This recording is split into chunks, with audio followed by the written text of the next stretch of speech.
एक गांव में एक जोहरी रहता था। वो बहुत ही पैसे वाला और घमंडी था। अचानक उसका पंखा एक दिन खराब हो जाता है। अरे अरे अरे, इसको भी अभी खराब होना था।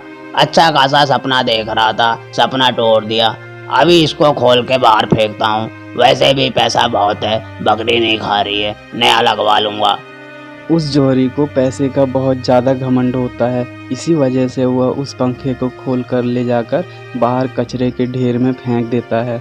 दूसरी तरफ एक रामू नाम का अनाथ लड़का और एक उसकी छोटी बहन पिंकी, ये दोनों का पालन पोषण बहुत ही मुश्किलों से हो रहा था। रामू हर रोज़ कचरे के ढेर से कुछ कचरे बीनकर कचरे वाले को ले जाकर बेच देता था और बदले में वह कुछ पैसे लेकर अपने घर का खर्चा चलाता था। कचरे बेचकर जो पैसे मिलते थे, रामू उन पैसों से बाजार से कुछ साग सब्जियां और अपनी बहन के लिए दवाइयां लेकर हर रोज़ अपने घर जाता था। उसकी छोटी बहन जो बचपन से ही विकलांग थी, उसके शरीर में लकवा मार गया था, जिसके वजह से वह अपने पैरों पर खड़ी नहीं हो पाती थी। रामू उसकी परवरिश बहुत ही मुश्किलों से कर रहा था। अरे ओ पिंकी, पिंकी उठ जा बहन, देख मैं आ गया। अरे भैया आप आ गए, आप कब आए? अरे पिंकी बहन, मैं अभी आया। तेरी तबीयत कैसी है और दवाई खाया था कि नहीं? नहीं भैया, खाना भी खाया था मैंने और दवाई भी खाई थी।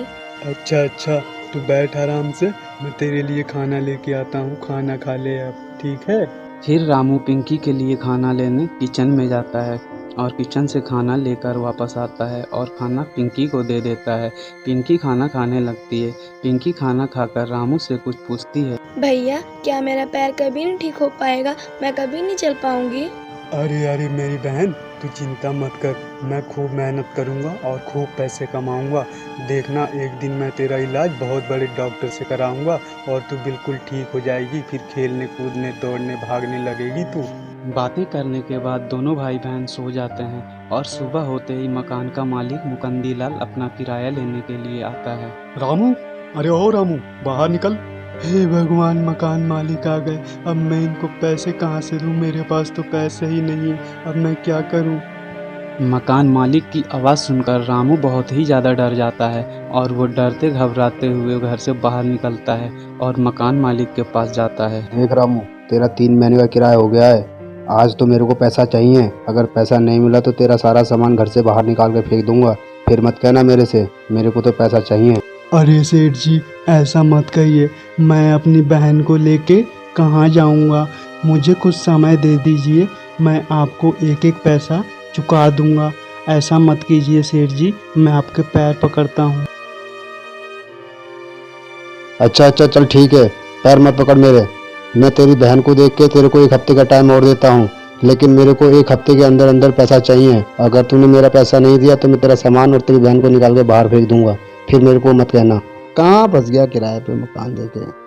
मकान मालिक की सारी बातें घर में पिंकी सुन लेती है। भैया मैंने सब कुछ सुना। मकान मालिक क्या कह रहा था? क्या वो हमको अब सच में घर से बाहर निकाल देगा?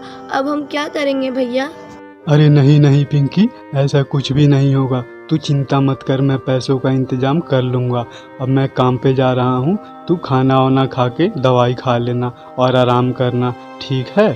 फिर रामू अपने काम पर कचरा बीनने के लिए निकल जाता है। रामू अपने घर से बहुत दूर दूर जाकर कचरे के ढेर से कचरा बीना करता है। वह कचरे बीनते हुए एक बहुत बड़े कचरे के ढेर पर पहुंचता है, जहां एक पंखा मिलता है। वो पंखा फेंका हुआ होता है। वह उस पंखे को उठाकर सीधे कचरे के ढेर पर चले जाता है कचरा बेचने के लिए। अरे भाई क्या बात है, ये पंखा बेचने के लिए लाए हो क्या? बेच दो, अच्छी खासी कीमत दे दूंगा इसकी। अरे नहीं सेठ जी, ये पंखा बेचने के लिए नहीं है, ये मुझे कूड़ेदान में मिला है। इसको ले जाके घर पे एक बार चेक करके देखूंगा, क्या पता ठीक हो जाए, और नहीं हुआ तो आपको लाके बेच दूंगा फिर ये पंखा।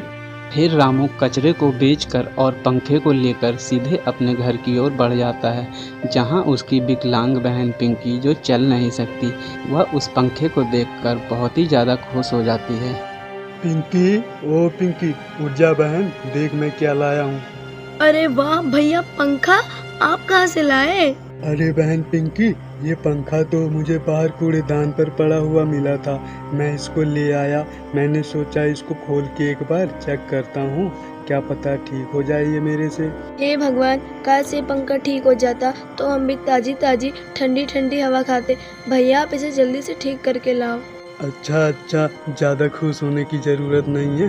पता नहीं है पंखा ठीक होगा कि नहीं, मैं कोशिश करके देखता हूँ। फिर रामू उस खराब पंखे को लेकर घर में रिपेयर करने के लिए चला जाता है और कुछ ही देर बाद वह उस पंखे को रिपेयर करके वापस ले आता है। अरे ओ पिंकी, उठ जा बहन, देख पंखा बिल्कुल ठीक हो गया। इसका खाली एक तार टूटा था जिसको मैंने जोड़ दिया, अभी पंखा चलने लगा है। क्या सच में पंखा ठीक हो गया भैया? अब तो मज़ा ही आ गया। हम भी अब रोज ताजी ताजी ठंडी ठंडी हवा खाएंगे। अब तो मज़ा ही आ जाएगा। भैया जल्दी लगाओ, नहीं पंखा बहुत गर्मी लग रही है। अरे हाँ हाँ भाई, ज़्यादा उतावली मत हो, शांत रह, अभी लगाता हूँ। फिर रामू वह पंखा छत में लगाने लगता है। वह पंखा लगते ही रामू से बातें करने लगता है, क्योंकि वह कोई साधारण पंखा नहीं, वह एक जादुई पंखा होता है। रामू, तुम बहुत अच्छे इंसान हो और मैं तुमसे बहुत प्रसन्न हूँ। मैं एक जादुई पंखा हूँ। तुमने मुझे जीवन दान दिया है। मेरे पुराने मालिक ने मेरा एक कनेक्शन टूटने के कारण घर से निकाल कर फेंक दिया और तुमने मेरा वह कनेक्शन जोड़कर मुझे जीवन दान दिया। मैं तुम्हारे लिए क्या कर सकता हूँ रामू? मेरे ताज़े और ठंडे हवा के नीचे जो व्यक्ति भी सोएगा, मैं उसकी सभी बीमारियों को नष्ट कर दूंगा। क्या तुम सच में जादुई पंखे हो? क्या तुम मेरी बहन को ठीक कर सकते हो? वो चल नहीं सकती। हाँ रामू, मैं बिल्कुल तुम्हारी बहन को ठीक कर सकता हूँ। मैं किसी भी प्रकार की बीमारियों को जड़ से नष्ट कर सकता हूँ। फिर पिंकी जादुई पंखे के नीचे सो जाती है और वह जादुई पंखा अपनी जादुई शक्तियों से पिंकी को बिल्कुल स्वस्थ कर देता है। पिंकी अपने पैरों पर खड़ी हो जाती है। अरे हाँ भैया, मैं तो सच में ठीक हो गई। ये तो सच में जादुई पंखा है। देखो भैया, मैं चल सकती हूँ। अब तो मैं रोज खेलूंगी। मज़ा ही आ गया भैया। तुम बहुत अच्छे हो जादुई पंखे। तुम्हारा लाख लाख शुक्रिया जादुई पंखे। अगर तुम नहीं होते तो पता नहीं क्या होता। हम तुमको अपने साथ हमेशा रखेंगे। हाँ रामू, और मैं भी तुम्हारे साथ ज़िंदगी भर रहूँगा। ज़िंदगी भर तुम्हारा साथ दूंगा, कभी कोई तकलीफ़ नहीं आने दूंगा। अरे पिंकी बहन, अब इस पंखे से हम अपने जैसे लाचार और अनाथ लोगों की मदद करेंगे। फिर वह दोनों भाई बहन रात में सो जाते हैं और अगले दिन से अपने जैसे अनाथ और बेसहारा लाचार लोगों की मदद करने लगते हैं। वह बड़े से बड़े मरीज को उस पंखे की सहायता से बिल्कुल स्वस्थ कर देते थे और इसके बदले में उन्हें ढेर सारे इनाम भी मिलने लगे। धीरे धीरे उनके पास बहुत पैसे इकट्ठा हो जाते हैं और वह अपने मकान मालिक को किराया भी दे देते हैं।